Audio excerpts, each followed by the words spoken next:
This engine survived wars, desert dunes, and decades buried in car graveyards. And yet, it still runs.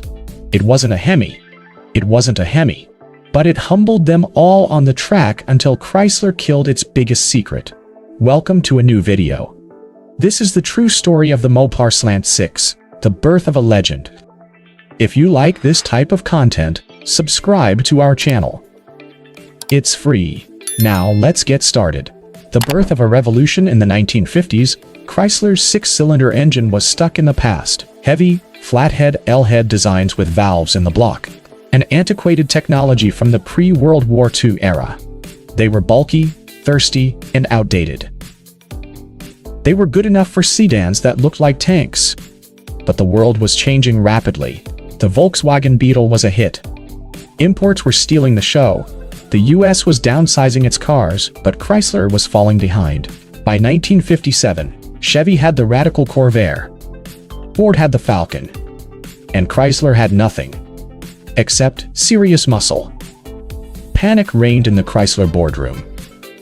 Volkswagen outsold them 10-1. Ford's Falcon loomed on the horizon. And across the table, a calm and radical man, William Weidman, dropped a bombshell. A 30-degree canted engine. The executives were furious. It's a no-brainer.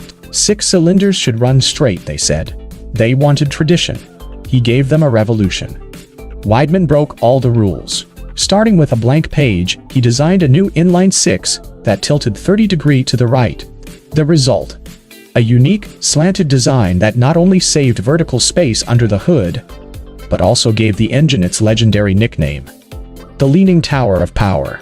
2 versions debuted in 1960, the 170 for the Valiant, and the beefier 225 with a longer stroke and taller block for larger cars. The 170 produced 101 horsepower, the 225, a respectable 145 horsepower.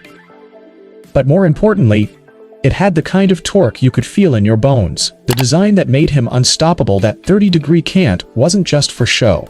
It allowed Chrysler engineers to move the water pump to the side, reducing the engine's length by 4 full inches, a lifesaver in tight engine bays.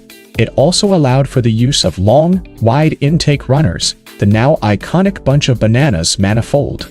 That design gave the engine smooth airflow through all 6 cylinders, reducing fuel starvation and providing consistent combustion. With only 4 main bearings, a thick block, and a stout, rigid crankshaft, this thing was built like a tank. Mechanics started whispering, "It's indestructible." Slant Six engines needed no care. They didn't mind the cold, the rain, or a missed oil change. The aluminum Betrayal Chrysler management demanded aluminum blocks to save weight. 52,000 engines were produced, resulting in a death sentence. A former plant worker said, the bushings were falling out like stones. The mechanics cursed them as Chrysler's revenge. The 52,000 aluminum block Slant Six were destined for the Valiant. On paper, they were revolutionary. In reality, a risk. These weren't your standard cast iron blocks. The 225 aluminum ones were die-cast using precision aerospace techniques. Molten metal forced into steel molds with 2,000 tons of pressure. The result? Lighter, sleeker, and more futuristic. Inside each block were floating iron cylinder liners designed to withstand wear, but they floated a little too well. Mechanics began to notice flaws. The liners shifted. The head gaskets leaked. Overheating became a nightmare. Chrysler quietly buried the aluminum experiment for 1964, ending production with a whisper. The Iron Slant Six was back in charge. Stronger, simpler, and built to survive a beating. Some said it could run without oil. Others swore they'd seen it. The secret weapon of racing, although the Slant Six wasn't born to race. It didn't take long for it to start winning. In 1963, a man named Lloyd Tex Smith changed everything. His hot rod, the XR6, powered by none other than a Slant Six, shocked the world by winning the Most Beautiful Roadster in America award. Yes, the most prestigious hot rod award in the country was claimed by a 6-cylinder engine with 3 side-draft Weber carburetors and custom tubular headers. That engine was the Leaning Tower of Power. Chrysler was no stranger to the enthusiasm. They saw the performance potential and responded with a factory monster. The Hyper Pack. It was a performance kit you could buy at a dealership for $45, a 4-barrel carburetor, domed pistons, a high lift camshaft, a long branch intake, and factory headers. With all the parts installed, the 170 cubic inch Slant Six was no longer an economy engine. It was a 148 horsepower fighter. The Hyper Pack was an official upgrade kit for Dodge and Plymouth parts. But it was designed in the shadows to win. And in 1960, at the Daytona Hot Rod Challenge, it did. Hyper Pack-equipped Valiants swept the podium, taking first, second, third, and fourth places, humiliating rivals like the Ford Falcon and Chevrolet Corvair. Lee Petty said, "That little six, it pulled like a mule through the corners. We couldn't touch it." The Slant Rebellion 6, but not everyone was celebrating. Inside Chrysler's own garages, the Vate teams fumed. The focus wasn't on HEMIS or big blocks. It was on a Slant Six that looked like a farmyard engine. Pride became politics. Dale Inman, Richard Petty's crew chief, said, "Real men run figure eights." Factory support for the Slant Six dried up. For 1962, NASCAR, under pressure, eliminated the compact class altogether, silencing the Slant Six's rising star. But you can't kill a legend. Not completely. On the streets, it thrived. Young people bought used Dodge Darts and Valiants for $50. Fitted them with manifolds and carburetors from a salvage yard. And defeated Giottos at midnight. The term sleeper, a car that looks slow but is fast, took on a new meaning. These cars didn't look fast. They looked like grandma's car. But under the hood, that Slant Six had teeth and a grudge. And in an era where Vate parts were expensive and muscle cars guzzled gas, the Slant Six was the working-class warrior. Cheap, reliable, and with the right parts, lethal. The secret of indestructibility, its reputation was earned in hell. Taxis traveling 800,000 kilometers. Dodge done hundreds towing 3-ton trailers across the Mojave Desert. Water pumps running in the sun for decades. But what made the Slant Six truly legendary wasn't just luck. It was its architecture, a cast iron block, a deep skirt design, and, at least in early models, a forged steel crankshaft. This thing was tough as a tank. Unlike the aluminum blocks Chrysler briefly experimented with, the iron versions were warproof, crack-resistant, and nearly immune to corrosion. You abused it, neglected it, and it kept going.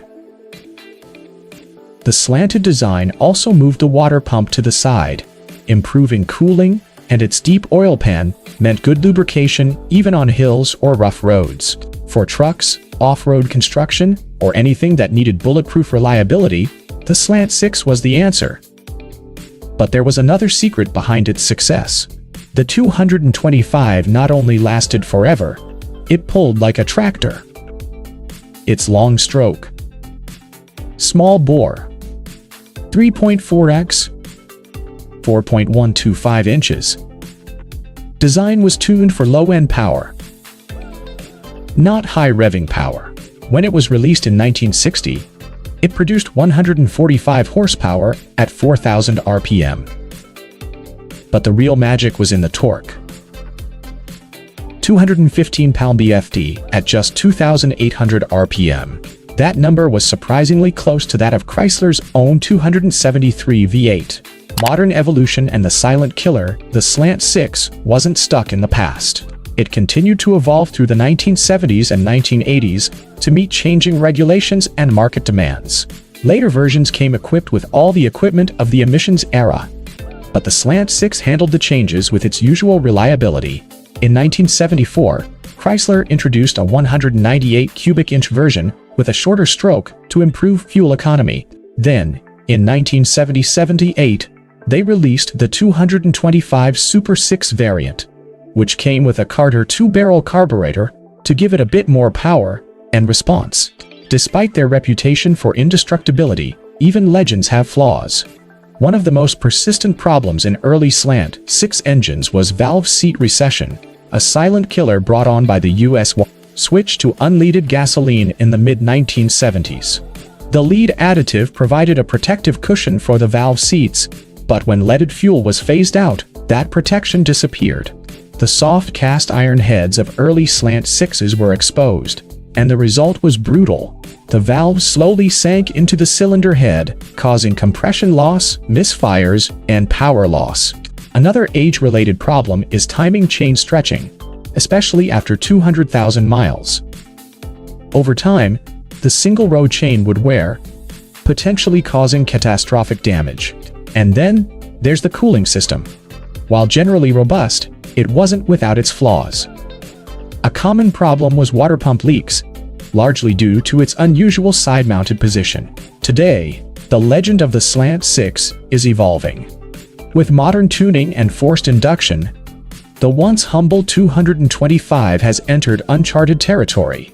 There are builds that achieve 300 horsepower at the wheels with just 6 to 8 psi of boost, with the stock cast iron block holding firm. Lee Petty said, "That little six, it pulled like a mule through the corners. We couldn't touch it." Chrysler abandoned its Warrior. The last Slant Six died in 1991. What if they'd fixed the aluminum block? Could a 250-pound six-cylinder have changed racing forever? What if the Hyper Pack hadn't been throttled in '62? Would Slant Sixes have beaten the Boss 302 at Le Mans? What if Chrysler's real secret wasn't reliability, but a hidden performance they deliberately suppressed to protect Vate sales? We've reached the end of this video. Comment in the comments, like the video, subscribe, and activate the bell to enjoy future videos like this one. See you next time.